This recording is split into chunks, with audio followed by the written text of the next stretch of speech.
Just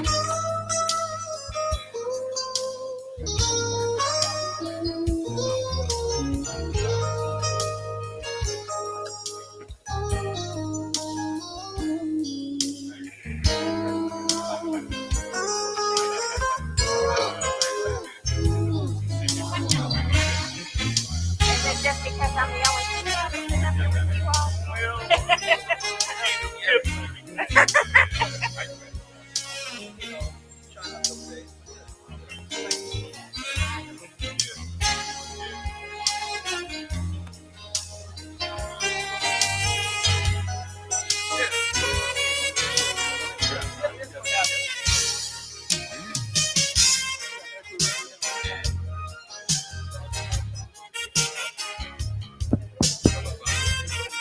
Okay.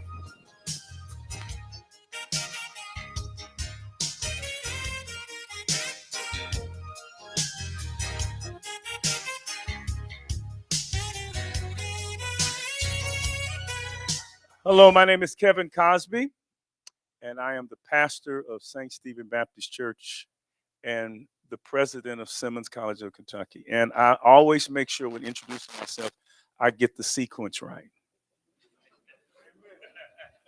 St. Stephen Simmons. I'd like to welcome you to our Family Life Center, where we have convened to address a topic of supreme importance, and that is Blacks in higher education. I do know this, that as Louisville goes, so goes our state. As education goes in our city, so goes our city. And the quality of education, our commitment to making sure that everyone is educated, especially those whose skin has been blackened by nature's sun, have access to quality education, both on the higher level and quote unquote on the lower level. And so perhaps this is the first time something like this has ever been convened, conceptualized. And I thank God for the brilliant, agile mind of my friend and colleague, Dr. Ricky Jones, because this is a burden for him. And so we've gathered here, and we want to thank you so much for being good Baptists and not being afraid of rainwater and coming out to this event. We're honored to have our Congressman John Yarmouth here. John has made a donation to Simmons College since I have been at Simmons every year. And your legacy will continue beyond your tenure. Thank you, sir. So at this time, I'd like to introduce to you the man who is a prolific writer and an activist and a advocate for our community. Won't you receive now Dr. Ricky Jones?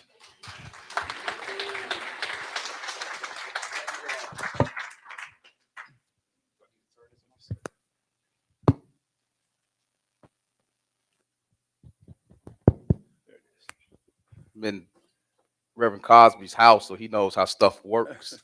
I do not. He's not just the president of Simmons and the pastor at St. Stephen's. He's also my pastor.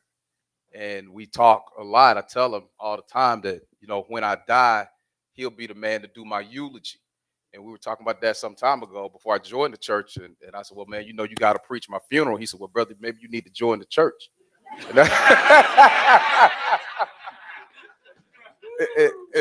so I did. But, when I came up with this, I felt like I think it's an important topic. And I didn't think there was any better co-convener, than my friend and pastor, Reverend Kevin Cosby. I don't think you can tell the story of Black people in Louisville without telling his story, right? Without including his name in it. And I think that's important. And I don't think that you can tell the story of Blacks in higher education as we get deeper into the 21st century without including the names of everybody up here. We chose all these people to have this conversation. This is not a conversation built around multiculturalism. It's not a conversation built around current conceptualizations of diversity, equity, and inclusion. It's a conversation specifically about Blackness in higher education because that's gotten lost along the way. There are no formal, but before I get to the introduction of the panelists, there's certainly some people I want to recognize out here. I'm save yours for later. But I see my dear sister Marion Vassar back there, who's done great work at the University of Louisville through all of the tumult that we've been going through. She has been a soldier. I see my friend Ben Johnson, who's also the voice of the mothership. Our radio show is on hiatus right now. Good fam, you man, we all love John Yarmouth. We see a legendary person in education, our dear brother Raymond Burse, sitting back here. Raymond Burse, talented, smart man, educated over in England with the good white folks, and then came back here to serve the black community. I mean, incredible leader, serving to Kentucky State University and many others. My dear friend Larry Benz, who's on the board of trustees at the University of Louisville now. People that we know. We were just talking how years ago he was at my house at my daughter's birthday party when she was 5 or 6 years old. And so we appreciate you and everybody else for coming out. I shouldn't have started naming people individually because then if I don't name certain people, they'll get upset. I even got one of my students here, Mr. Washington, who took time away from studying for that test that's coming up very soon to come out here and spend some time with us. So, and then one of my students, Mr. Michael Baker here. Yeah, Mr. Baker. I'm 95. He ain't nothing about 40, but he's one of my students. Happy to see you as well as those of you who I do not know. But let me get into the panelists here. It's no secret that Reverend Kevin Cosby and I were not always friends. There were, if you have any history in the if you have any history in the city of Louisville. But one thing that I've always loved about him is that he has a deep and abiding love for black people and commitment to black struggle. To say that doesn't mean that he's anti-white. Please understand that. Because like me, we can't be racist. We have white friends. But he is understood in the vein of Du Bois that there are so many suffering black people, and there's so few of us that have the space to speak to that suffering in real and meaningful ways. It is a charge, it is a responsibility. We believe that it is a calling from God. And I don't think that anybody has done that more consistently, whether you agree with him or not, than Reverend Dr. Kevin Cosby. So we in one of his houses today because he got multiple houses. We going to the beach house this summer, hopefully. Reverend Dr. Kevin Cosby, give it up for him. Next to him is Dr. Tomarra Adems, who is currently the Dean of Undergraduate Studies at Spalding University. She's a native Kentuckian from Hopkinsville, migrated to Louisville, went to the University of Louisville where she received all of her degrees. She doesn't like people to know this, but her doctorate is really a joint degree with Louisville and the University of Kentucky, that mighty school right down the road, which is also where I received my doctorate. I don't think that there's been anybody at the University of Louisville over the last 20 years or so who created more programs at that school. Us losing her, from the dean's office, from the Department of Pan-African Studies, and from the university overall when she went over to Spalding was a huge loss. Dynamic mind, patience with understanding systems, a patience that I do not have, very diplomatic, can deal with administrators in a way that I cannot deal with administrators. Has, as we would say in the church community, the patience of Job. Very good sister, and not known by everybody, but you should know, and probably most important, she is the mother of my daughter, Jordan, who is turning 14 years old today. The best mother in the world. We're very proud of our daughter, Dr. Tomarra Adems. Next to her, we have Dr. Michael Brandon McCormack. He don't like people to use that Michael thing. I don't know why. A teacher's greatest pride comes from not the awards that they win or the books they publish or any of that, but what their students do down the line. When I was a young cat coming here, 28 years old, Michael Brandon McCormack was one of my first batch of students. Brilliant young brother, joined my fraternity, was very, very happy about that. If you talk to him, he will lie and tell you that I hazed him. I did not. But he left the University of Louisville, eventually went on to Vanderbilt University, one of the traditional, we talk about it all the time. In his world, it's an elite school. I tell him that's not elite. Morehouse is elite. Howard is elite. Simmons is elite. But he went to Vanderbilt, got a PhD in religion. And we were lucky enough to recruit him back to the University of Louisville. One of the hardest working, sweetest, best, smartest people you ever want to meet. And I am so incredibly proud of him. And I feel that I can leave the Department of Pan-African Studies any day now, and it'll still be in good hands because Brandon McCormack is there. Dr. Brandon McCormack. And lastly, we have a brother who cut class to be with us here today. Introductions, I think, should be personal. When I left Morehouse College and went to the University of Kentucky and arrived on campus in 1992, I found the first black person I saw and said, "Hey, my name's Ricky Jones. I'm here from Morehouse. I'm a grad student. Where the black people at?" And the young brother said to me, he said, "Look, you got to go two places." He said, "You got to go up to African American Student Affairs and you got to meet Chester Grundy."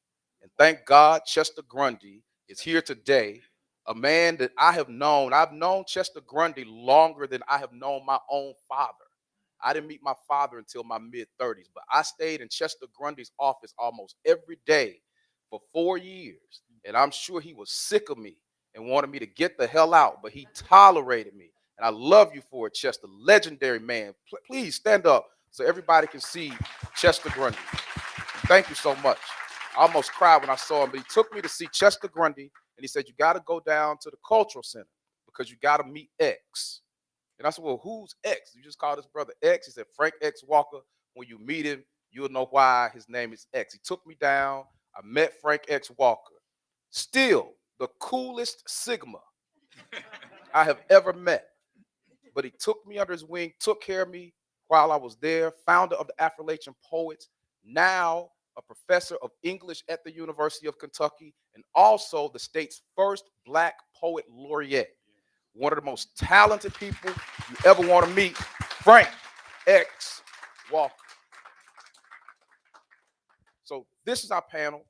We want to take some time to have a free-flowing conversation about a topic that is very important to us, and then take some time to engage you. We don't want to make you write on these little note cards that people quite often make folks submit, because we think that you are respectful enough to know that if you get a microphone, you stand up for a question, that it's not your session and nobody want to hear you give a 30-minute speech. That you'll ask a minute to 90-second question for the panelists to know, well, I got a comment and all that stuff, because nobody don't want to hear that. People quite often make people give those little cards because they don't trust their community to behave. We do trust you to behave. We trust you and we love you. And it is great to see, such a cross section of people here across lines of race, which says to me that there is a concern about this topic that is not just centered on black folk. Because the bottom line is this, as we get into it, we now live in the most multiracial, multicultural, and multi-ethnic America that we have ever seen. And that is not turning around. The question is, how does Kentucky want to be situated on that new national and global landscape? So some people certainly are committed, and we see this from Frankfurt to across the state, are committed to keeping this a white ethno state. If they are successful, then they win. But Kentucky will quickly go onto people's DNV list, that is, do not visit. And the brain drain will be substantial, and you will see a bleeding of black folk in the state to levels that we have not seen to date. It's already happening, but I think it will get worse. Because let me tell you a secret about black people. If we go to places and we don't see us there, we don't want to be there. All right, it's 2022. Nobody's happy about being in a Ruby Bridges situation where we the only family on the block or we the only person in a department. Let me get to the panel. We get into the 1980s, into the 90s, this idea of multiculturalism comes up. And now we're seeing another manifestation of that in diversity, equity, and inclusion, which are noble endeavors to some degree, but it seems to me that conversations about black folk, be it faculty, staff, students' access to higher education, gets a little lost. Now, Kentucky's not doing well in higher ed. Kentucky right now is ranked about 45th or 46th nationally in higher education. So it's not a high achieving state. Where do you think we are where Black folk are concerned in higher ed right now? That's an open-ended question because it could be that I think we're worse off than we are, and you may have a brighter picture. I'll give that to the panel. Speak freely. I'll start with a little bit of that. This control the power of this. Hello. Let me see. It's on. Magic thumbs. I don't have one of those magic thumbs. Speaking from down the road in Lexington, University of Kentucky, where I was a student, I was an administrator, and now I'm a faculty person, and have spent almost 40 years total, longer in Lexington and on campus and its fringes than in my hometown, than anywhere else in the world. So I think I have a unique point of view as far as UK is concerned. And I would say that it depends which lens you're looking at. If you're looking through the lens of, I'm a parent of a young Black man who's a student at UK, I would say that we're in trouble. We're in danger even. If you look at demographics, as far as graduation rates, as far as who can graduate in, say, 6 years, I won't say 7 or 9, but 6 years even, which is not ridiculous, and rank them in every category, at the bottom is going to be Black males. And most of those Black males at UK are from Kentucky. I'm not talking about, the future millionaires who you see on TV, who get all the great press, who suggest that this is the perfect place to be if you're an African-American male. I'm talking about your sons and nephews and neighbors and grandsons who you send, who allow go down the road because they want to leave Louisville to get as far away as they can. And so they don't go U of L, so they go to UK. And then they get there and they believe that it's the ideal climate or space for them to succeed, to be happy, to matriculate, all those things that are important. But as an administrator and sitting in a room with another former administrator, some of those support systems have slowly been eroded over the years. I worked for almost 10 years at a place called the Martin Luther King Cultural Center. Cultural Center. Today is called the Martin Luther King Center. That change is emblematic of what has happened. That erosion, that almost disappearing of which seemed from the inside very conscious and intentional, but from an administrative or I guess at institutional level, just good business. So I'll stop there because we only have so much time, and I'm just speaking about that little piece of that. But I think it's important that you contextualize why that change happened at the University of Kentucky, because it's emblematic of why changes like that are happening across the state and even across the country when you talk about the changes. Because in the 1970s, we had a lot of Black cultural centers. The University of Louisville even had a Black cultural center, which eventually became a multicultural center. And now the University of Kentucky had a cultural center. Now it's just a center because, am I wrong, where some people thought to be uncomfortable? Uncomfortable. And not just some people.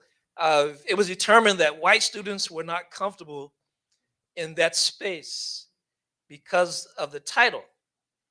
So not only was the purpose changed, the name was changed, and then the focus became, what can we do to make sure white students are most comfortable?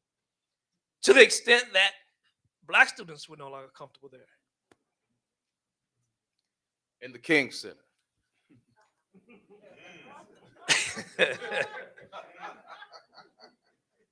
Brandon. Before I speak to that question, first of all, let me say, this is a really unique opportunity for me to be here in this space with the two of you here. You led by saying it's no secret that you and Dr. Cosby hadn't always been friends. I came up when I came to Louisville from Frankfurt. Oh God, here we go. No. This is dead serious. I came to Louisville from Frankfurt, Kentucky. I went to high school in Frankfurt, and when I got to the University of Louisville, when I was a Porter Scholar, you've got to take a class with Dr. Ricky Jones. And so I came up as a kid from the Black church who had come, and I was very excited to be hearing about my people from this radical brother. And yet I had never heard such a stringent critique of the Black church and its leadership than I had heard articulated by Dr. Ricky Jones. And I was a member of St. Stephen Baptist Church. And so that conflict, I felt it intensely. I was a member of this church and I was a student in your classroom. But I can say, looking back, that there was nothing probably that has shaped me more intellectually, thinking about Black folk and Black religion in particular, than that disagreement and me thinking through it. I think that's what sent me to Vanderbilt. That's what sent me to go study Black religion, trying to think through that conflict, right? To think through what religion meant to Black people and what it meant within the larger context of the Black freedom struggle. And so I appreciate the both of you. I think this is the first time that all three of us have sat together, right? Since way back then in 2000, right? I mean, and so I just want to name that sitting in this space today that I'm appreciative of that. Yeah, it ain't the first time we've been together. Yeah. No, we just let you come to the big boy table. I appreciate it. I appreciate it. No, you know what? I don't even know what to say after that. The disrespect. We work together every day. But no, to what you're saying though, it's really interesting because you're talking about the question of comfort, right, and the discomfort with Blackness, right, and this always centering whiteness and making sure that white students and their parents are comfortable, so that the most comfortable, right, and so that we can talk about universities and campuses all over this country that have buildings and spaces named after white supremacists, named after slaveholders and the like, and there's always a fight, and all kinds of protests has to be had to ensure that those names come down so that Black students don't feel uncomfortable sitting in buildings named after slaveholders. But a center named after King has to be renamed, right? It's already in King's to make sure that white students feel comfortable. And I think that's the larger theme that we're dealing with, is the discomfort around Blackness, all this anti-Black legislation, and especially when it comes to CRT. Say that again, because you said something I think was key. It's not anti-CRT legislation. It's anti-Black legislation. Absolutely. Yeah. Right. So that the conversations are always, we do not want white students to feel uncomfortable, right, having to address issues of race and Blackness in particular. So that question about the discomfort of Black students is never really acknowledged. It doesn't matter how uncomfortable Black students are made to feel in predominantly white institutions or campuses or classrooms or curricula or whatever. But as soon as Blackness comes on the table, because it calls into question so much of the reigning white supremacist ideology, and the way that it continues to function in the present, the white students and their parents are made uncomfortable, and that always has to be centered, and it always has to take precedence over the state of Black students and their education.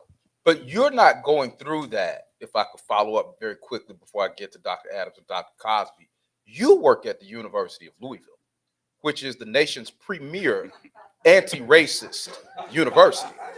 So these problems that Professor Walker's going through at UK, or people might be going through at Vanderbilt or the University of Georgia, it's not happening at the University of Louisville, correct? It's all good for Black folk at the nation's premier anti-racist university. Yes? Right, no. I mean, that was an articulation made, right, in the midst of the Breonna Taylor protests in 2020, that's what the university would become. But we have yet to see the real, concretization or manifestation of any serious policies that would make us a premier anti-racist university in the country, or even the state. And I said I was going to say this when we came. I mean, we've seen, you're up at UK, but we've seen investment, right, in the Black, what is the institute and the Black Studies Department, with multiple hires. Whatever the racial politics are on campus, people in administrative positions have at least invested money to grow and build that program in ways that the University of Louisville has not. We've actually lost faculty members, lost hires. They've been refused to replace them.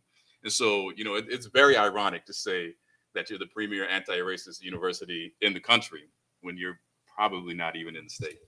Yeah, and I'll say this as chair of Pan African Studies, we've changed budget models, which is stuff that we won't even get into because it's too complicated and convoluted.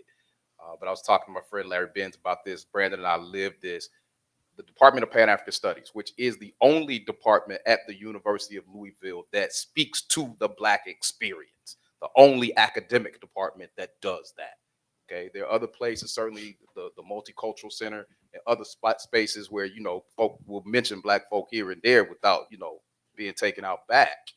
But we're the only one that solely centers on Black people. By the old budget model, in a bad year, after we paid all our bills, we would clear anywhere from $100,000 to $150,000 a year.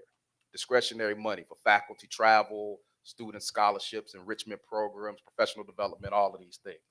On a good year, we would clear anywhere from $250,000 to $300,000 a year, money that we are generating in the Department of Pan African Studies.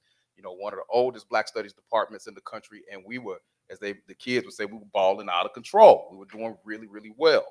Then the budget model changed. We were told, don't worry about it. You'll get as much as you got before, maybe more. And now, given this is during COVID, so I'm going to be patient because the university might come through for us. So we went from that $150,000 to $300,000 a year that we were making. I go into a meeting earlier at the beginning of this year, and the dean tells us that our working budget this year, $33,000. Dr. Adams. Yeah, that's a good note to start. So one of the things that Dr. Jones did not mention is that I'm a social worker. And the context of that is also my position on what is happening with Black students in our country. We've heard a whole lot about post-traumatic racial syndrome. If you have been doing a little bit of this work along the way, you have heard of racial battle fatigue. You have heard about what the impact of microaggressions does in the classroom. You have read about Steele's stereotype threat. And all of these things combined really work to repress our Black kids within these systems. So Terry Kershaw, another one of those greats that we lost along the way, one of his pieces talked about seasoning ports and how it was that slaves were seasoned basically to come to the US, how it is that they lost their culture, how they lost their language, how they lost connections with their people, and in order to make sure that they fit. I would argue that our systems, our educational systems, do the same thing. They serve as seasoning ports for our kids. Now, I'm gonna jump forward and say this. My research is on how it is that Black kids taking classes about themselves, Black studies classes, how do they begin to function within those white spaces? What I found, and I couldn't take a simple sample because if I took a small sample, so Dr. Cameron picks on me when I talk to students about you got to up the ante on those numbers. One of my mentors said, you can't have a small sample of 100 because no one will believe you. So I had 6,000 students in my database over 6 years that we looked at how it is that students would perform once they were engaged in Black studies courses, how it is that they're great, how would they perform academically, how long would they persist, how likely are they to graduate. And what I found was that they are far more likely to stay consistently enrolled, have a higher GPA, and be far more engaged in their campus activities. So you have these numbers. Okay, this is statistically significant findings. You can't refute it. It's over time. You got a good sample size, but it doesn't tell you why. And so I go back out and I start to do some focus groups with the students and say, why is this? I can't just get one side of the story. So I invited all the Black students in, well, not all, but who's going to show up for some free pizza at a focus group and have a conversation with me. But it is a group of students that took Black studies classes and a group of Black students who did not take Black studies classes. Inevitably, what they told me was that I found my voice when I came into those classroom spaces. I understood who I am, how it is that I can share that with my children, how it is that I can share that with my family. And when I'm sitting in the classroom and I'm learning and I'm engaging and something doesn't sound right, I finally have a way to articulate and refute what it is that they are trying to teach me, where I didn't have that before. I didn't have the confidence, I didn't have the context. Now, if you're going back to the CRT and how it is that you're pulling it out of the classroom spaces, how it is that you don't want Black kids to learn Black history, the contributions of Black Americans, or whether you go back to the continent. But if you pull that away from them, because let's face it, it doesn't really exist if you look at the K through 12, and it's hit or miss when you start to look at predominantly white colleges and universities as it is, right? So if you pull that away, then what you are doing is reinvesting in that seasoning pork. How it is that we are going to continue to train our kids to not know their history, to not know how to ask questions, to not refute what it is that they're reading in textbooks that may not be from people who are written that look like them. It's not about them, it's not by them, right? And so we are going to continue to perpetuate that and expect them to go out into the world and make change. And they're not going to be prepared for that. So anyway, I could go on like everybody else to do that. But if you start to think about what are some of the crises, yes, we are in crisis, to answer your question. Part of that is a mental health. Part of that is how it is that we are continuing to perpetuate that same systemized way of educating our kids. So I come to Kevin. That's very important that you talk about it in that context, Dr. Adems, tomorrow. I know. And for white schools, we're talking about Black studies departments that are really little quilombos. You know, that's what we are. We're safe havens. We're trying to rescue our children's minds while they're under assault daily by curricula that do not include them, as you said, but in effect paint them out of history, where they see Black people only showing up on the world stage in 1619 as slaves, if they show up even then. HBCUs are different in that they are basically large Black studies departments, or better put, Black studies departments serve as small HBCUs if they're populated correctly.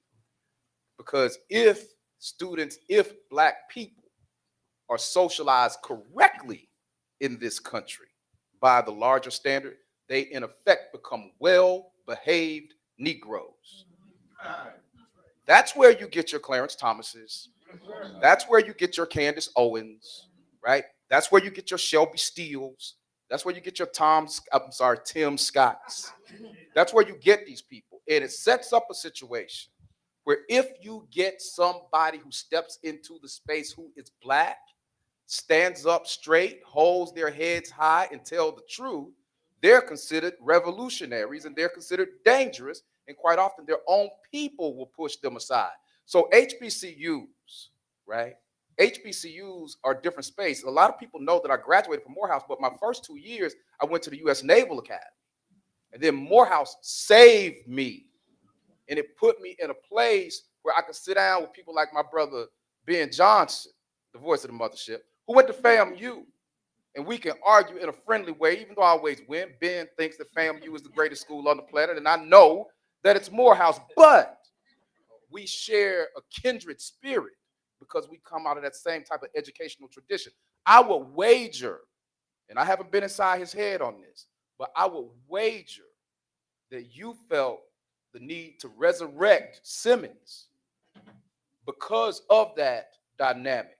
Now, we got Kentucky State, and Kentucky State's important historically. People need to pay attention to what's going on with Kentucky State now. A Kentucky State faculty member yesterday just told me that Ernie Fletcher has been put on their board of trustees. It's an odd place that a conservative Republican is on the board of trustees at a historically Black college, but only in Kentucky, I guess, and maybe it makes all the sense in the world. I don't know. I'm half crazy. Why did you resurrect Simmons? Did you think we were in trouble? Well, first of all, let me properly frame this quote unquote animus that existed Between me and you? between the two of us. Yeah, let's put the young boy in his place. Yeah. And that is, it was nothing personal. It was all ideological. It was an attempt to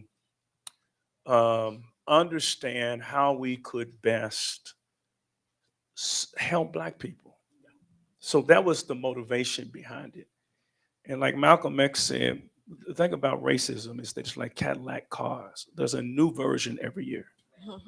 So once you think you got it figured out, then here comes a new version of racism. So it was all ideological, and iron sharpens iron. And I was greatly helped by learning from you. As was I, brother. Yes, so we together.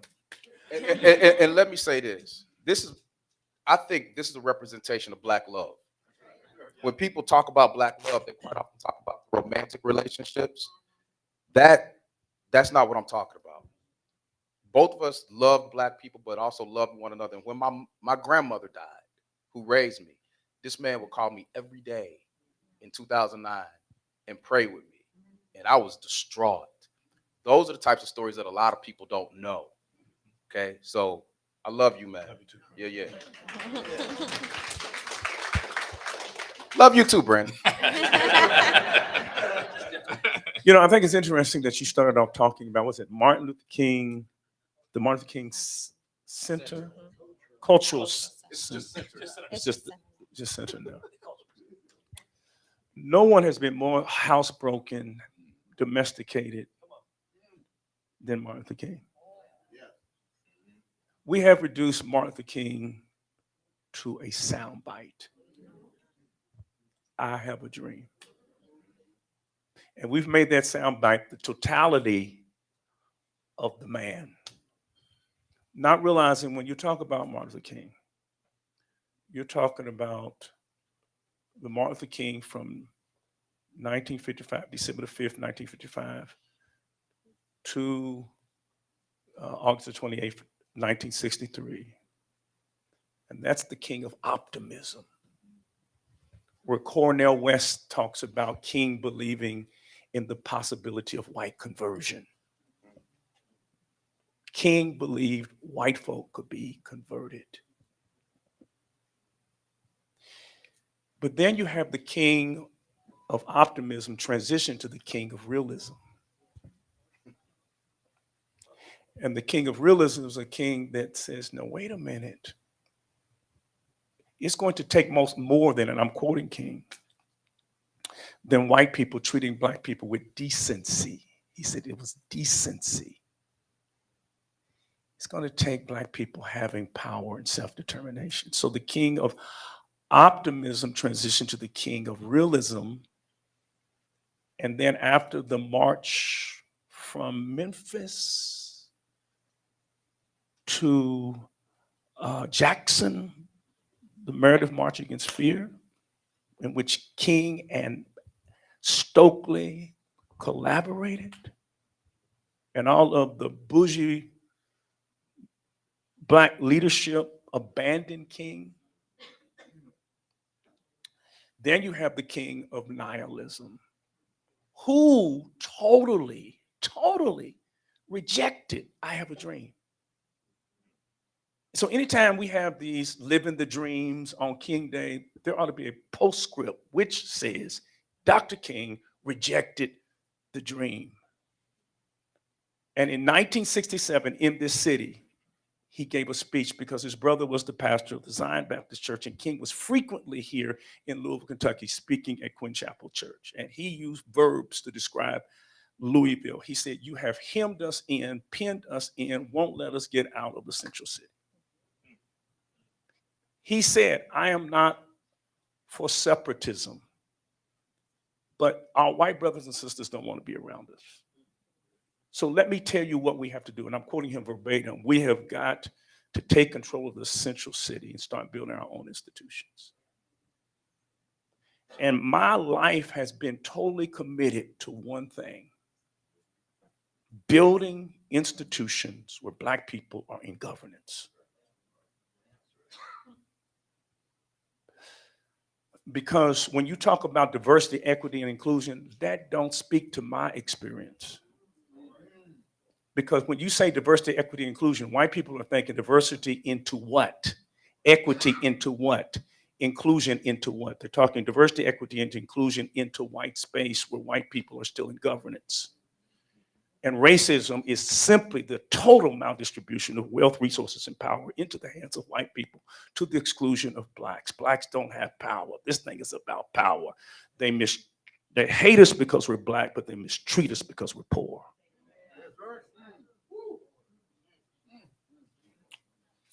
So I have expanded diversity, equity, and inclusion with 2 more letters. C and E, capitalization and empowerment. And it spells de-ice. De-ice the resources, which you alluded to, de-ice the wealth that is monopolized by whites, and make sure that black people have resources so that they can be citizens in the country they built. And that's Simmons. Y'all can say amen to that. I think it's important as we bounce through this is look, historically, Kentucky has a nasty history with race and education. And I would run it back to 1904, 04, 05 with the Day Law, where the institutions of higher education in this state were already all desegregated other than Berea College. Is there anybody in here from Berea today? Berea, is that you, Doug Craddock? Give you a shout, brother. This is my young brother, Doug Craddock. He is the chief of staff to the permanent provost, interim president, Lori Gonzalez. We're very proud of Doug Craddock. Doug is over in the business school or ed? In the College of Ed, young brother from down in Alabama, doing good work, and his head is on right. Doug, stand up so people can see you, man. This is Dr. Douglas Craddock. If you don't know him, please meet him, because Doug and Brandon, the young brothers and sisters, they're gonna be running things when us 90-year-olds, when you bury me, man. So we thank you for coming out, brother. But Kentucky runs back to the Day Law, where Berea was the only school that was integrated, as it were. But the Day Law made it illegal for blacks and whites to attend school together. Berea sues, runs it all the way up to the Supreme Court, and loses. The Supreme Court at the time said that Kentucky had the right to do this. Now, out of this comes Louisville Municipal, which was another iteration of what would eventually become Simmons. But this is a story that people don't know, because people talk a lot about students, not a lot about faculty and what black faculty and administrators are going through and the troubles that we're still experiencing. Kevin hit me to this story that when the University of Louisville was forced to integrate in the early 1950s, and they'll glorify Dr. Charles Parrish right now. But what the University of Louisville actually did, coming out of Simmons, what they actually did was they told all the black professors, only one of you can come. The rest are going to be fired. And to make it even more cruel, they told them, you can choose the one. But we're only going to take one.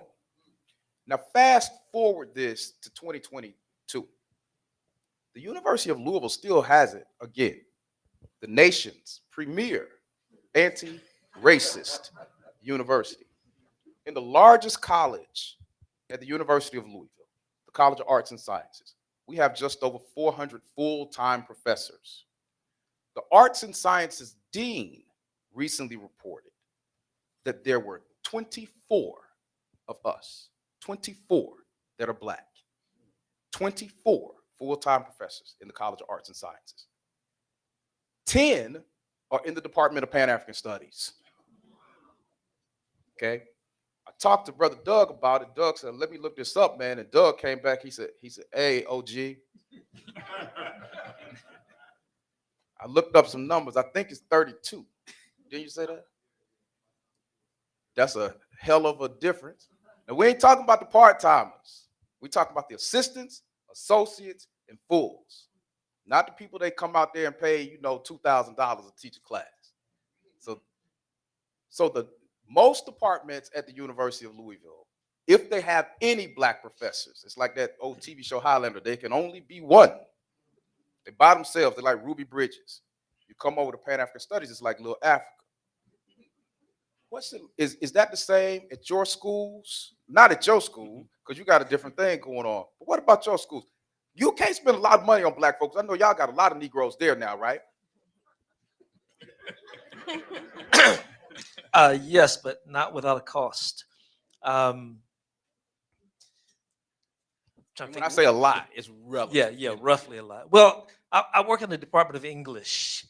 When I was a student at UK, I believe there were 4 African American faculty in the English department. This was the late 70s, early 80s. I'm older than I look. Uh, but can I count on one hand? No, we actually have 7. I'm the only African American male in the department, but we have 6 women in English. In English, we have a master's in creative writing program that happened a week ago today. A graduating student in fiction came to her thesis defense, and her entire committee were African American women. The director of the creative writing program was African American man. And that's the first thing she talked about. That she said, "Am I at a HBCU? I never thought this would happen." That she only came to UK because that was the best deal for her fiscally. She couldn't afford to go where she wanted, but she got what she thought she needed by accident. She thought it was an accident, but we chose her too. But I think that's the kind of thing that happens. As quiet as it's kept, we lost a good dean at the University of Kentucky for budgeting reasons. But most people think that his real crime was he hired more African American faculty than had ever been hired in arts and sciences ever, which blew the budget out the roof because many of us came with spouses. And so the numbers just went through the roof. But that made him unpopular as an administrator because, you got to balance the budget. That's real. So he sacrificed himself. And he left the university, and now he's a provost in Michigan somewhere. So it wasn't a huge sacrifice, but I think he understood what he was doing and the cost of that. The big challenge is at places like UK is how do we keep them? Like we get faculty all the time, but why will they stay in Lexington? Whatever people think about Kentucky, whatever they think about Lexington, people come with families and they want a reason to be there, to live, to exist, and to be happy and to thrive. And so that's always the secret question when we recruit somebody and nobody's around in the car and they go, what's it really like here? And so I hear that as 10 different questions. They want to know if they can survive. And so I have to ask them, it's all relative. Where are you coming from first before I answer that question? If you're coming from Washington, D.C. to Lexington, you're in for some culture shock. If you're coming from Bloomington, Indiana, It's gonna be great. you're going to love it in Lexington. And it's that real, but I think that's the thing that they don't think about in the recruitment strategies is what's the retention efforts like? Is there any money in retention? What are we doing to make sure that people know how to get to Louisville to the Dave Chappelle concert tonight? Right? I mean, those are the kind of things that make you feel like I could survive in this place with my politics and my commitment to culture and the kids in my house and what I want them to be. What is real life like? That's the real question. What about Spalding and U of L? I was trying to sit here and think of numbers, and I can't think of numbers offhand. But I can count how many Black faculty that we have at Spalding. Now, I will say we're a small campus. And so I'm going to shout out to Shannon Cameron because one, she's my homegirl, but the other is because one of the strategies that she has taken is to make herself a minority in the School of Social Work. And she has succeeded in doing that by hiring the most Black faculty that we have in any space on our campus. So kudos for that. I think we have around 12 Black faculty on our campus, 5 of which are in social work. That'll count me. 2 in liberal studies. That's 1.5. That's me. I'm in both spots. I'm double dipping. And we have a couple sprinkled around the university and some other spaces. And so it is still a gap, a large gap of representation. Especially knowing that our student population is about 23% students of color, so about 20% Black. Our numbers do not reflect that of our student population. And so there's plenty of room for growth. Brent. I think you've already spoken to the issue at U of L in terms of 24 Black faculty. And I think, and I mean, that's where, I've stayed at Louisville all these years because I want to be in the Department of Pan-African Studies. That's where we are, right? That's where we're represented. I have a joint appointment in comparative humanities, and I enjoy my colleagues there. And I enjoy my colleagues there, and I'm glad to be in there. But I'm at Louisville because I'm in the Department of Pan-African Studies, and I've seen we've shrunk. When I first came in, there were about 14 of us, I think 15 maybe. We went to 16. 16 at that time, and now down to 10. Right. And so those numbers haven't been replaced. And there's been no commitment by the administration to replace them. And we've had you hear that, Dr. Craddock? No commitment from the administration to replace our faculty.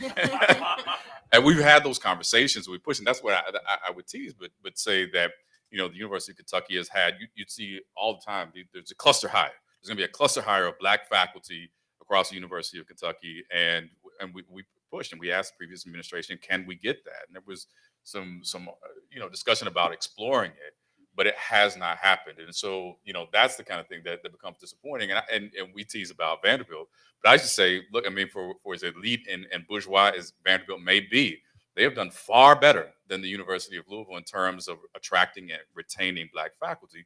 And Black students want to go where Black faculty are. That's why I wanted to go study religion at Vanderbilt, because there was more Black faculty in the religion department at Vanderbilt than anywhere else. So I wanted to go there. So if you're talking about recruiting Black students, right, to the University of Louisville, you got to have Black faculty. And the seems like the lack of commitment to really hire more Black faculty is really concerning for us right now. Can I say one more thing?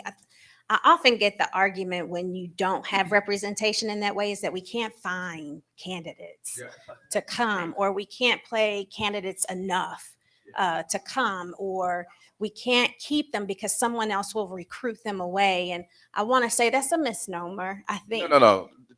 It's a damn lie. There are ways, there are strategies, and if you think about, so let me say this too. If you look at all of the professors across the country and not just Kentucky, Black faculty make up about 5% of all faculty in the U.S. If you start to look at who's tenured, you're only going to have about not under 3% of Black faculty who are tenured, male or female, right? It's only 0.2% difference between men and women of who gets tenure. And tenure is important because that's the safety of your position. However, people may argue about whether or not it's valuable to have it or whatever. It is an opportunity for faculty to be able to teach what they need to teach. They need to say what they need to say in the community and be protected, right? To be able to say what they need to say. So I will say this, no matter what it might look like in pockets in certain spaces, understand that across the US, it's 5% of the total faculty. Yeah, people argue that everybody they know got a PhD. That's a lie. Y'all need to understand only about 2% of the population of this country got PhDs. It's a very rare elite degree. And Tomarra's right, about 5% of the faculty. But what we're really telling you is a lot of faculty, if you Black at a predominantly white university, it is a lonely experience. If you are a Black faculty member who is wedded to Black people and willing to fight for that, it is a lonelier experience. And without tenure, it's possibly a dangerous experience professionally, sometimes even from your own people who will sell you out for 30 pieces of silver and a piece of chicken. What do you think about this, Kevin? I would like to challenge all blacks who work in white space, um, and blacks who live in predominantly white space, residentially speaking. Don't lose your connection with black institutions. Um, you have more leverage when you have black institutions who are supporting you and backing you. And the masses of black people, especially west of 9th Street, only thing they know about U of L is the basketball team. If you ask them to get to take to where's the Belknap campus or where's Bellarmine on Newburgh Road, they don't know because West Louisville is a gated community, segregated. And there is a need for us to take seriously what Du Bois talked about, sustaining our own institutions. And if you look at the civil rights struggle, one thing that we don't look at is that what made the civil rights struggle possible was black institutions. We never would have known about Emmett Till if it were not for Jet Magazine. We never would have known. I mean, everyone talks about the Edmund Pettus Bridge incident with John Lewis and Hosea Williams. But that didn't start at the Edmund Pettus Bridge. That started at Union Chapel AME Church. And after they were assaulted by the Alabama State Troopers, they went back to Union Chapel AME Church, where it all originated. We have gone from segregation to desegregation to integration to disintegration because we've lost our institutions. And I think that's why I think Simmons is so important. Even if you're not theistic, if there's a black church, even if you're not theistic, Du Bois said, keep the black church for sociological reasons. Because in black space, we can have discussions like this and can't nobody put us out.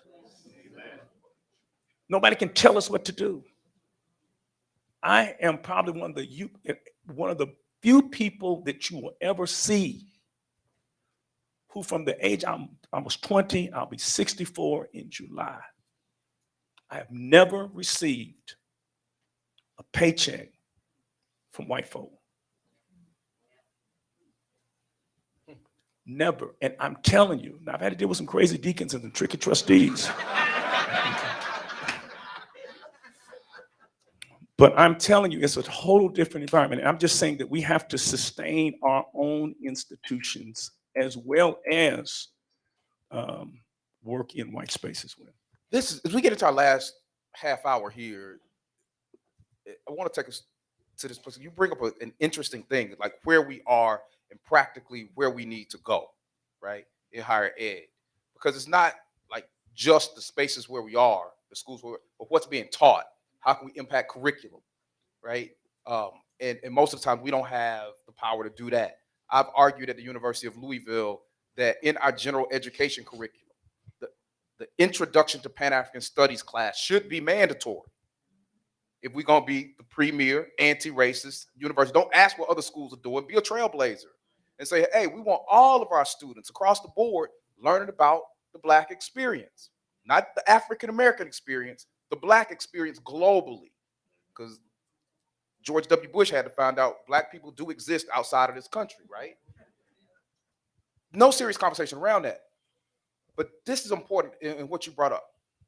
When we were going through conflict, from outside looking in, most people thought I was the Malcolm figure, you were the Martin figure, that I was the nationalist, you were the integrationist. It was actually flipped. Kevin was also always more of the nationalist. I was more of the integrationist. But like King, I'm losing more and more hope in that. One thing that's pushed me even farther away from hope has been the recent political developments across the country, specifically here in the state of Kentucky. We talk about higher ed. These quote unquote anti-CRT bills.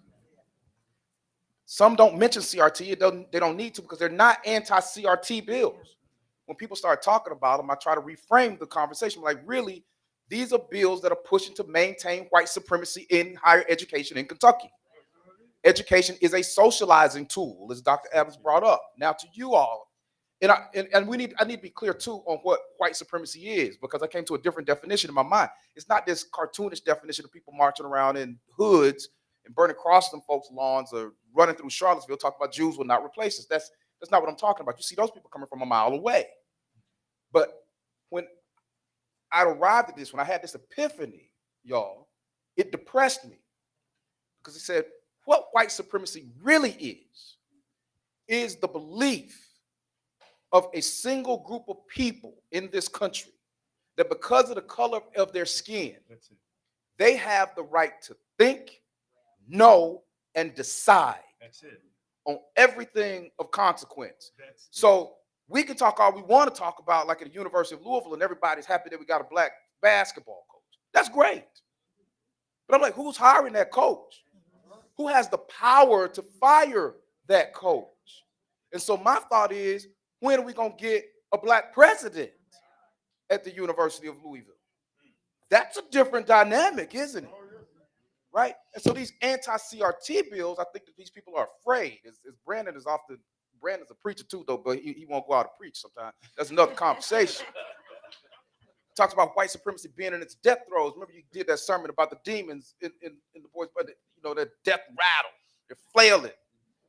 But people are supporting these anti-black bills in education. And folks say, oh, this will never pass.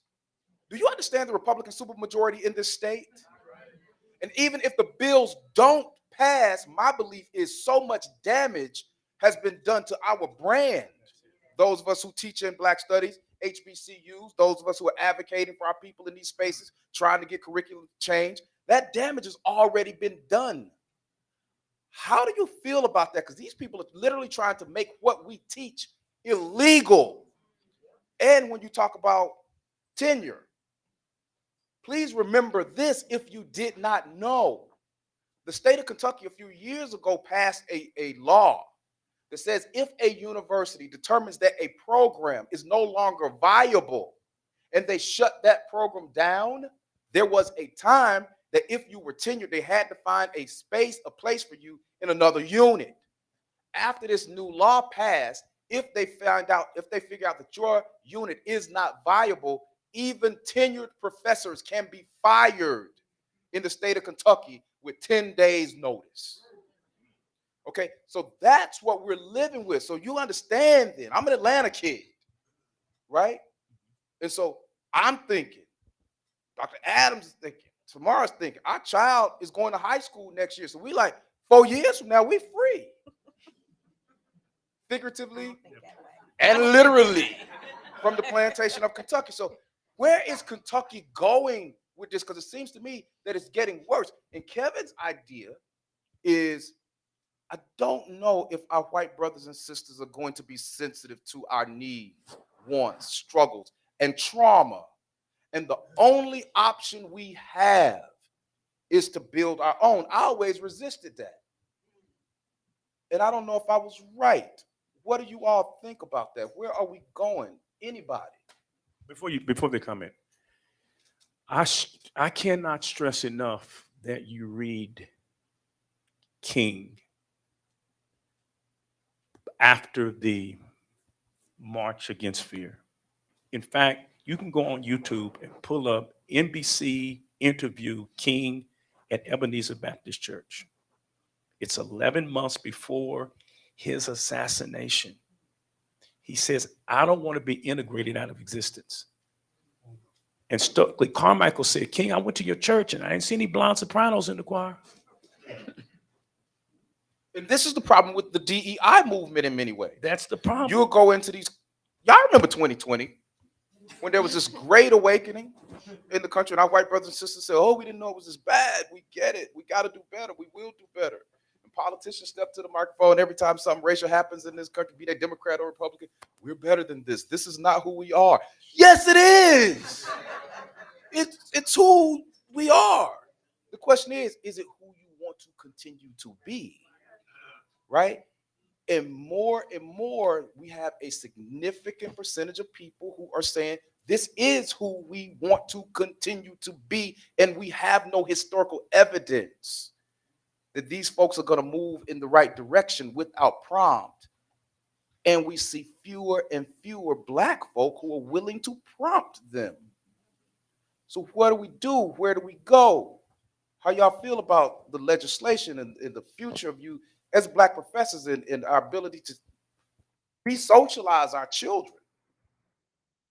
I'll start with this, at least this thought process. So we talked about the demographic drop of, we're not, more people are not being born in our country.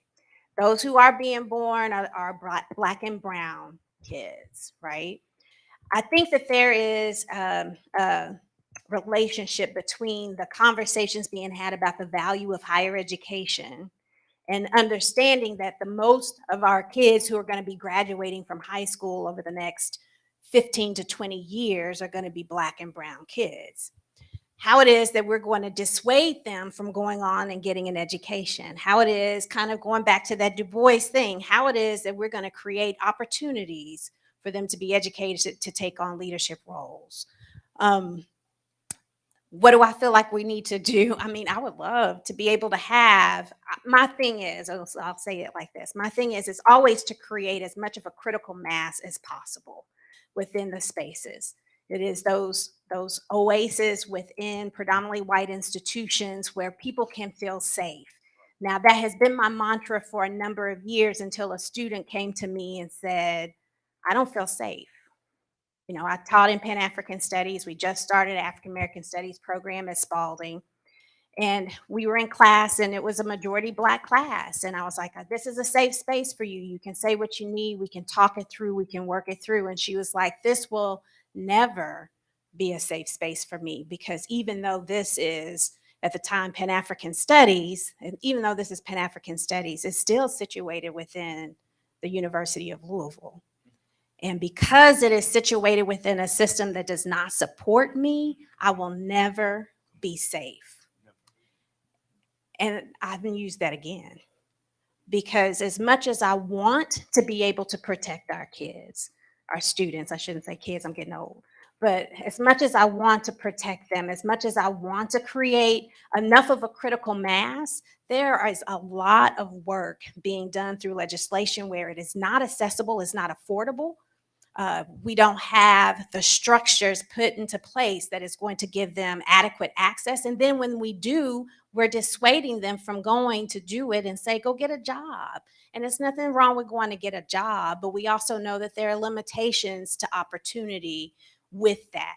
So I think that creating access, creating critical masses, and maybe that means that there are more and more. We have seen with this, with the plight of what's happened, the murder of Breonna Taylor, George Floyd, and others, that there has been a huge, and I will say that, a huge increase in Black kids going to historically Black colleges and universities because they do not trust predominantly white institutions. They have not treated their kids well. They have not treated our kids well.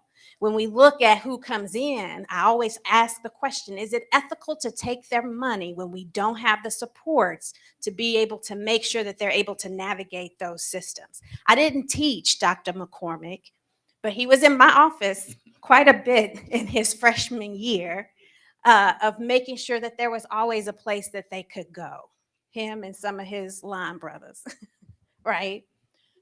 We don't have enough of those. I'm not getting in between the two of them.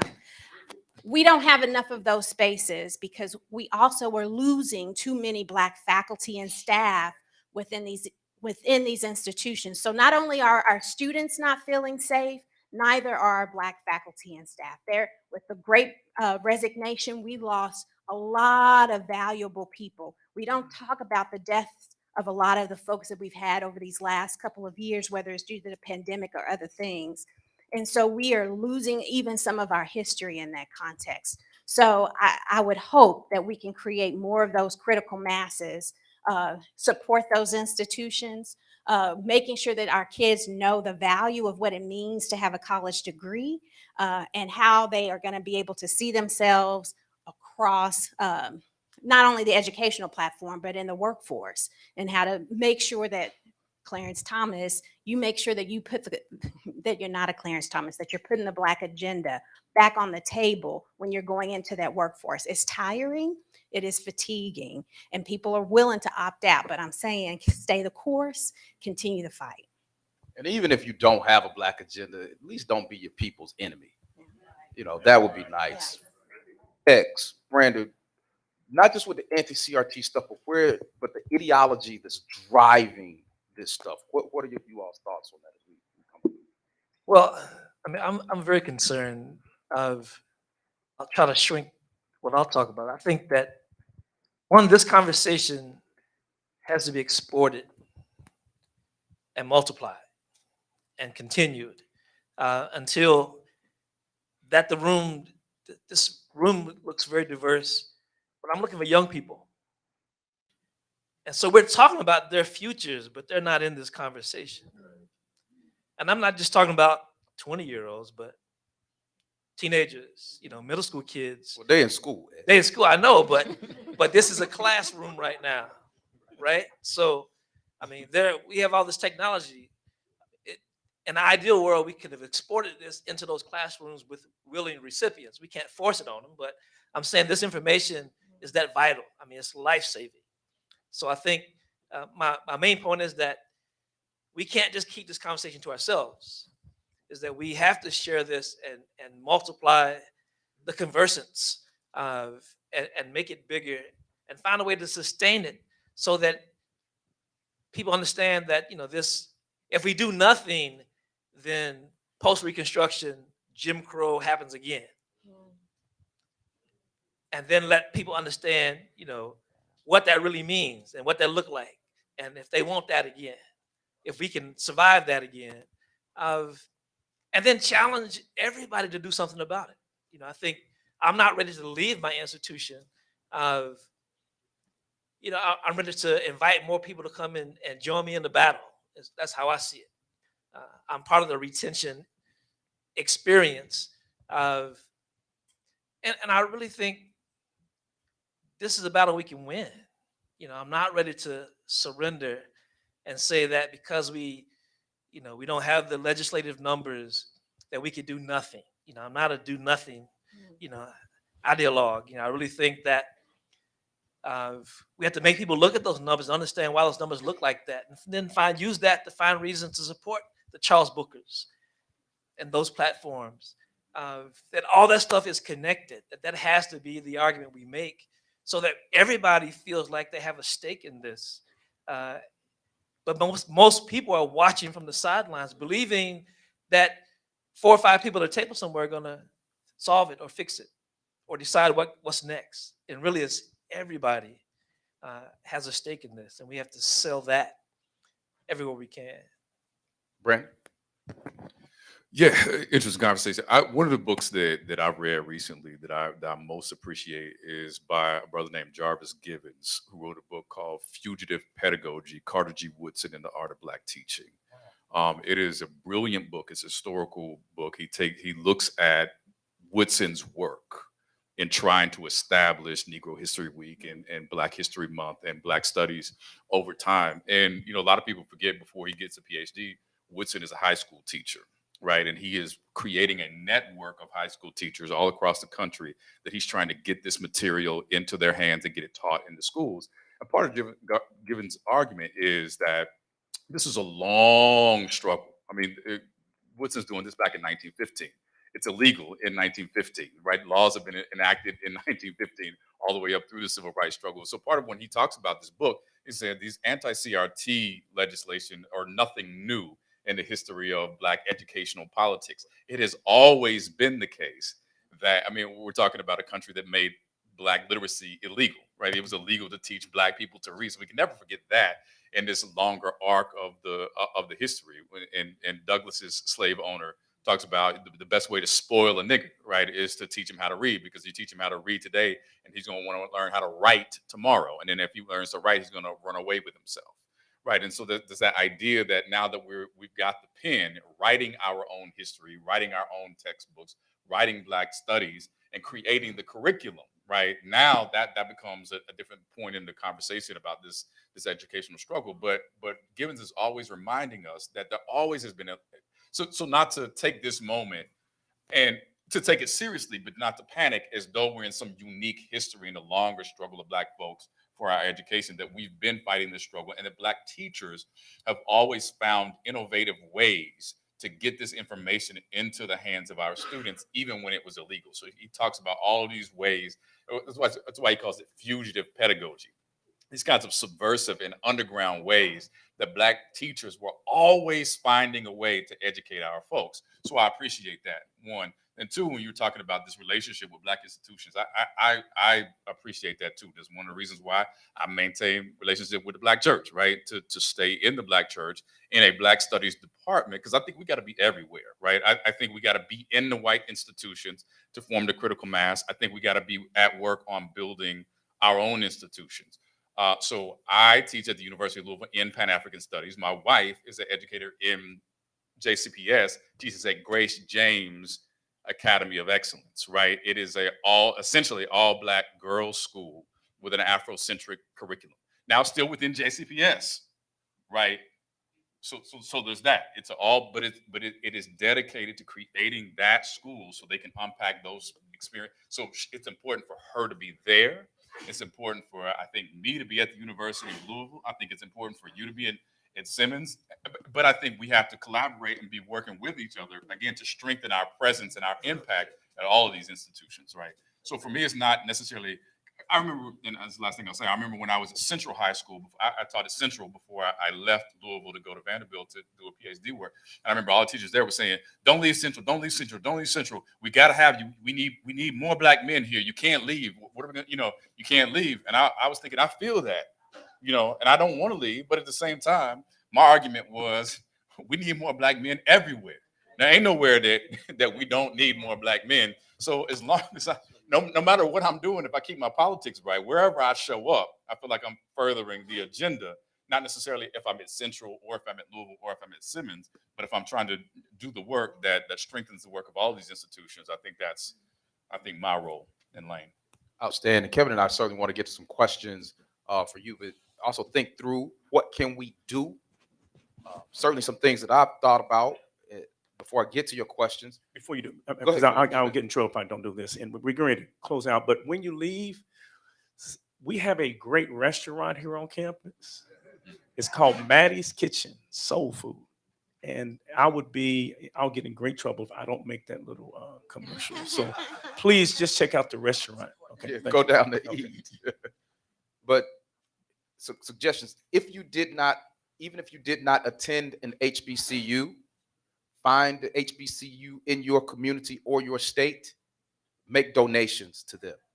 Kevin's independent, yes, but he certainly laments having to go out and beg for money. That's a part of it. It's just here. If you hear anybody in the Black community ever again say college ain't for everybody, have a conversation with them. We need to have more of our children attending college. If you're at a university, check your curriculum. If your core curriculum does not include classes about Black people, it's problematic. Revisit that. If you are at a school that does not have a Black Studies department, lobby for them to create a Black Studies department. If you are at a school that has a Black Studies department, lobby for them to augment that Black Studies department. If that department exists, lobby for that department to be a protected department with a set, I'm talking to the Board of Trustees now, with a set hard money budget that is not dependent upon them eating what they kill, all these fluctuations, and dependent upon credit hour production. I tell people all the time, I told my friend and brother Larry Benz, we teach Black studies in Kentucky. We're never going to produce the credit hours of English or communication or a traditional department like that. Our existence cannot depend on that. Okay, so we need our money where we know it's there. We won't have that stress. If we lose faculty members as a protected department, do not take our faculty lines, repool them, give them to a dean so he or she can distribute them to anthropology, geography, justice administration, or somewhere else. If we need our department right-sized at the University of Louisville at 15 to serve the population of the university, leave it at 15. If somebody retires, goes to another school, say, hey, y'all get to hire another faculty member so we don't have to go through that stress and compete with all of our white colleagues, many of whom don't even think we deserve to be around. Those are some of the suggestions. There are many others. If you go recruit, have a strong brother or sister in your DEI position, and don't be talking about you diverse just because you got white women in your space. Talk about some blackness sometimes and be able to do that without apology. Because this whole DEI thing, let me tell you something. Black people created that. We are vanguard people. Everything is based on our struggle, and other people piggyback on it and don't want to mention our names when certain things come up. Just like the greatest beneficiaries of affirmative action in this country historically have been white women. But when we tell the story of affirmative action, everybody want to say that we are the people without merit and we're affirmative action babies and we're put out there and we don't deserve it. Change that conversation and be brave enough to change that conversation if you're black, and be righteous enough to join in that fight if you're white. Those are some of the suggestions that I will offer, and there are many others, but we're running out of time. We want to get to a few of your questions before you go downstairs to eat. Is there anybody who has a question for any of the panelists? I'll bring it to you. Remember, let's keep it short so the panelists can answer. Talking about blackness in Kentucky's higher education, we've got to really remember that as this war in Ukraine continues, we're going to get more immigrants who know nothing about this. So this will give us a different thing area to look at in order to get these people who are coming in concerned in an area that they know nothing about, haven't been taught anything about. I even wonder if our former administration had something to do with all this. Any other questions? Can I say something while you're walking? Yeah, Just yeah, keep yeah. walking. I will say this is as we start to, if we really start to kind of center on that whole conversation around diversity, we were having a conversation today about Georgia State, right? And how it is they were talking about diversity and how it is that they are speaking to diversity. And so when I go and look at their iPads data, right, I'm like, it's 5% Black. Wow. In Atlanta. It's 5% Black. But as they are reporting out about what diversity looks like on their campus, a large population on their campus are immigrant students. So about 28% of their population are immigrant students. About another 23 or 24% are Asian students. So as you see, when you cloak that conversation around diversity, then you are losing perspective of what that really means. They have 5%. Now, Amen. their graduation rates are good. It's better than a lot of other places, but it's still the Black graduation rates for them still lag behind everybody else's, right? So we have to be mindful and ask the right questions. So I think your point is beneficial for us to ask Very those important. deeper questions. You have to disaggregate this blackness. This is for Reverend Cosby and Simmons. Does Simmons have or plan to have the type of training program that we need? Because I do agree with the brother on the end as far as the young people need to be in this space. And so that's where I work. But I'm always concerned with their start because I want them to be able to continue and have a strong voice and know who they are.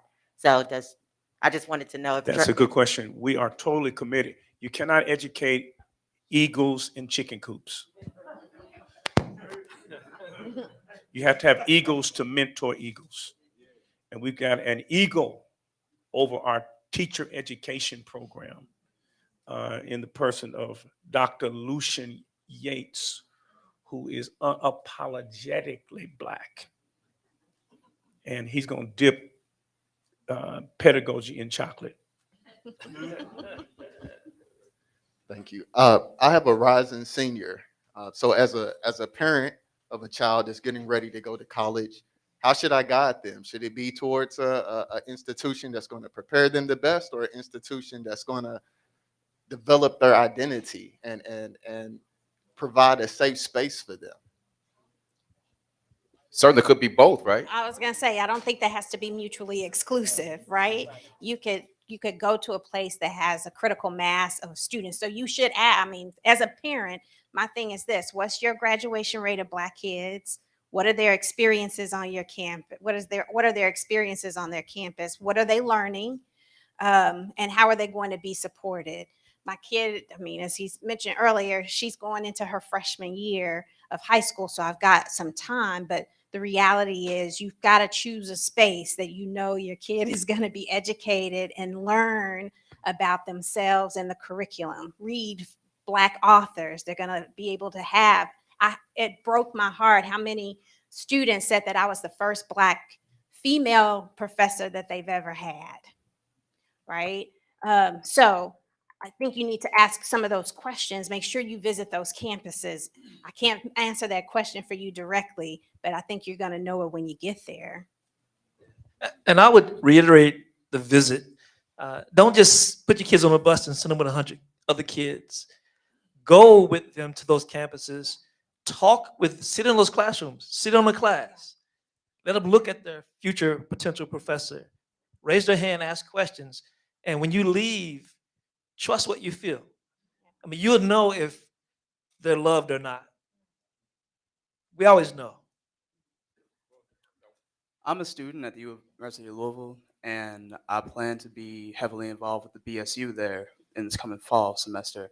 And I wanted to ask Dr. Cosby, how do I help address the nihilism that's in the Black population at U of L? He gonna tell you to tell him to go to Simmons. That's what he gonna tell you. Transfer. And take it with you. I think that it's important that you create support groups, and that your nihilism is realism. To some degree, that's what critical, who is it? The father of critical race theory, um, Derek Bell. Derek Bell says racism is permanent. And I think that recognize it's permanent. And that's the conclusion, by the way, Martin Luther King came to. That it's permanent, but we have to keep fighting. And I think if we continue to turn to each other for support, and I think that is why you need Black institutional space, whether it's Simmons or whatever, where you can take refuge. Don't get out there without a place to come back home to.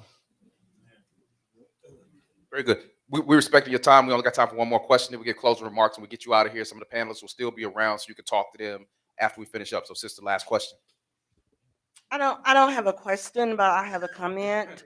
I just want to let this audience know that I am so grateful for Dr. Cosby and Simmons College of Kentucky, because this school gave me my second bachelor's at HCBU. I came here out of deep despair from dealing with my son who had gone astray. And the nurturing that you get from an HCBU, you cannot get it anywhere else. When I see Dr. Cosby, I don't even know if he knows my name, but I can feel his spirit, and he can feel me, because he know I was in the midst of him at one time. And it is just so important to nurture our students where they will attend HCBU and not compete against which high school you went to, but which college you graduated from. Thank you. All right. Since we didn't have a question, you got a question, brother? Last question, folks. We're gonna be breaking out. Brother Ricky, this wonderful gentleman right here at the end, he's very important. Okay, we'll do one more. Yeah, okay. Good evening, ladies and gentlemen. My name is T.S. Elliott. I'm in the Limerick neighborhood. What I'm dealing with is I'm trying to learn how to get better involved into the Black community. I know my man Brandon. How you doing, man? I've seen in the neighborhood where I'm at that we're overlooked. The neighborhood's overlooked. So a few years ago, I formed a neighborhood association because I realized that there's nobody speaking for the African American community in the Limerick neighborhood. I got Simmons a block from me. Simmons is there, and they're doing a great job. And I was so happy when I got that sign right next to my area, right down on 7th and St. Catherine. So I'm trying to learn. My mother was a civil rights activist. She died broke, but she died with dignity. And I can just remember the things that my mother would tell me to put in me to learn. So what I'm trying to do is how to get more involved and getting more people like me with me, because I feel lonely. And that's what it is. I want to know how to get more involved in the community and getting them involved with the Simmons HBC school. Please come over because there's some kids who need to connect with you. Okay? Please just come on over. Thank you. All right, last one. Hey, how are you, Dr. Jones? Thank you all for letting me ask this question of the panel. I'm David Holton. I was a district court judge here in Jefferson County for 10 years. Very enlightening conversation today. I guess I never really thought of the challenge that a Black student would encounter in terms of integration into a college campus. I know that when I went to college, I was the only blind guy on campus, so it's rather the same type of minority situation and being singled out. Reverend Cosby and Dr. Jones and others, my question is, we're talking about these students who will, thank God, go to college and exercise their right to choose whatever institution they want to go to.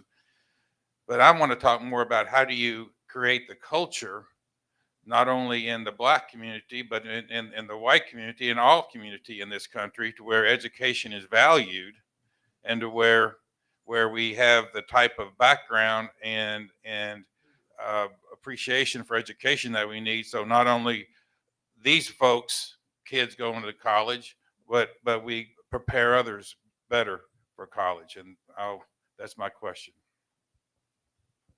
It's a good question, because right now the state of Kentucky gives the University of Louisville $38,000 a year less than it did in 2008.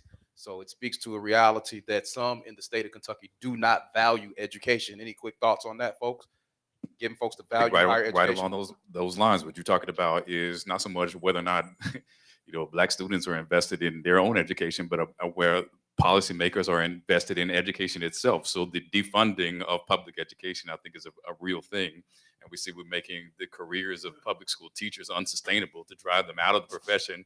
And then it goes to charter schools and other things like that. So I think there's very real ways in which policymakers are devaluing education, and kids aren't stupid. They can see when their schools aren't important to them, then why take it seriously? So I think that really starts at the top, but other people may weigh in on that. Yeah, we apologize. We're about 5 minutes over. Let's close this out. Closing thoughts with the panel. Let's start from X and work our way back. More. Often. Period. B. I just appreciate the opportunity to have the conversation. I think all of us got to do the work that we can in the spaces where we are and create as much love and support for these kids and invest in them, because they really are what's important to students, or what's important here. And love and invest in each other too, because we see Black faculty are going through it as well. I think we need to love and invest in each other. Tomorrow.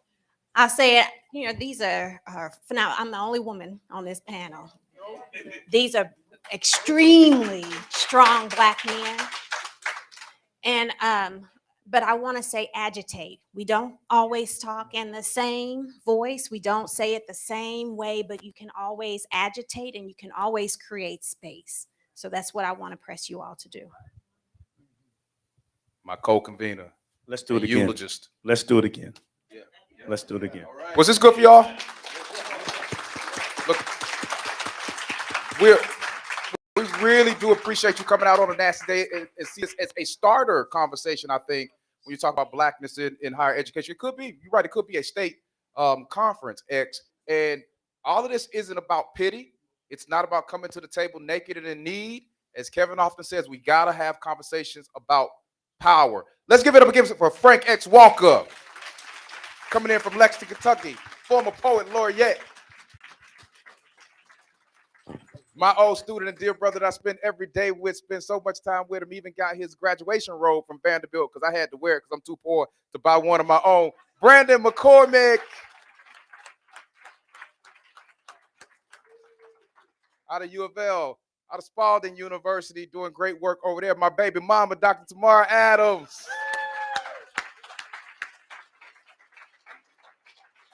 And my dear brother who's doing fabulous, fabulous work and praying for me every day, and God knows I need it. Doctor, President, Reverend, all around brother, Kevin Cosby. And thank you to all of you. Please support these faculty members, support Black students, support Simmons. And next year is the 50th anniversary of Pan-African Studies at the University of Louisville. We hope that you will come out for a year and the 100th anniversary. The 150th anniversary of Central. This will be a great year as we continue to work for blackness in higher education. Thank you all so much. We really love you. Hopefully you'll come out again. Come join us for lunch. Come downstairs. Don't run away.